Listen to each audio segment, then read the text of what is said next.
35 millions de touristes se pressent chaque année en pagaille, parmi eux de nombreux plaisanciers. Alors pour préserver le littoral et la mer en général, une campagne éco-geste Méditerranée est menée depuis 5 ans. Exemple à Antibes avec Véronique Varin et Benoît Lotte.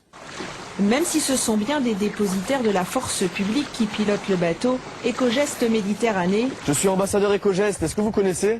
est clairement une campagne de prévention. D'ailleurs, Quentin n'est armé que d'un questionnaire et ne distribue à ses interlocuteurs qu'un guide pratique et un fanion.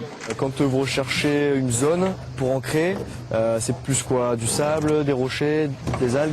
Et quelques minutes suffisent à cet ambassadeur pour faire un tour assez complet des pratiques maritimes respectant l'environnement, échange utile aux yeux de beaucoup d'usagers de la mer. Oh, c'est intéressant parce qu'on est très sensibilisé sur tout ce qui est écologique sur Terre et puis sur mer beaucoup moins. Donc je pense que les impacts sur mer sont même plus importants parce qu'on est près de la nature. Il n'y a pas toute la chaîne d'épuration des eaux, des choses comme ça qu'on a près de méditation. Donc c'est vrai qu'il faut être vigilant, je pense aussi, même davantage quand on est en mer. Une dizaine d'embarcations sont ainsi visitées dans la journée, exclusivement de petites unités. Dommage, pensent certains. Je pense qu'il faudrait aller voir la grande plaisance. C'est eux qui polluent plus que vous, les petits ? À une autre échelle. S'ils sont là, ces petits labels, ça vous certifie que le produit se dégrade à 95% sur une période de 2 jours.